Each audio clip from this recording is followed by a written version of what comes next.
Let's talk about something most of us probably don't even think twice about. Getting around. Hopping on a bus, grabbing a taxi, it's just part of the day. But what if it wasn't? Today, we're diving into what it's like for persons with disabilities in Ghana, where a simple journey can turn into a daily battle against a system that seems to have left them behind. And to really get what we're talking about, just listen to these words from Alhassan Saidu. He's a wheelchair user, and he puts it so plainly. This isn't just about a lack of ramps. It's about people actively finding ways to exclude you. It's a human problem, day in and day out. So what does that actually feel like on a Monday morning? Or any day, really?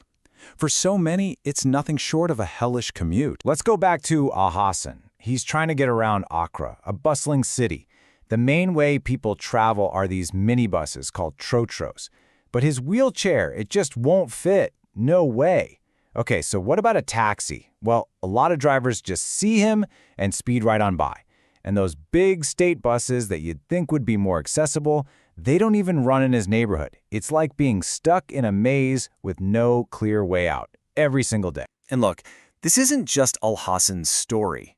It's not some rare, isolated issue. We're talking about roughly 3% of Ghana's entire population of 30 million people. That's almost 1 million individuals who could be facing this exact same struggle. Now you're probably thinking, wait a minute, there have to be laws against this, right? And you'd be right. There are. But that's the thing. It's mostly just a promise on paper. See, way back in 2006, Ghana passed the Persons with Disability Act, and the law is crystal clear. It says the transport network must account for the needs of people with disabilities. It sounds great, right? It sounds like the perfect solution. But when that promise on paper never actually makes it to the streets, you've got the real problem. You've got a law without any teeth. I mean, this quote from Matthew Kadom, a disability rights advocate, just says it all, doesn't it? The law is there barking, but it can never bite. It makes a lot of noise, it sounds tough, but in reality it has no power to make anyone change or to punish anyone for breaking it. And this timeline just shows how deep the problem goes. The law passed in 2006. It even gave everyone a 10-year grace period to get their act together. That grace period ended in 2016. And here we are now, almost 20 years later, and that law is still pretty much just sitting there, unenforced. So why can't this law bite?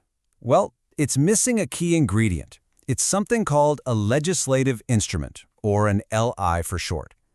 Think of an LI as the instruction manual for the law. It's the part that says, okay, here are the exact rules, here's what happens if you break them, and here's how we enforce it. Without that manual, the law is just a nice idea. And when the law is just an idea, it creates this ripple effect. It's not just one person or one company's fault.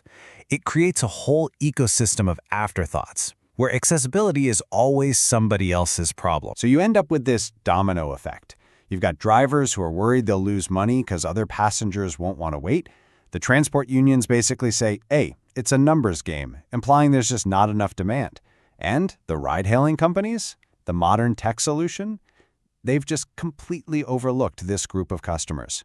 Seriously, think about it. The big names, Uber, Yango, Bolt, they're all over Ghana, but not a single one offers a wheelchair-accessible vehicle option. And it gets worse. For riders like para-athlete Raphael Nkaveby, the app actually creates a new kind of discrimination.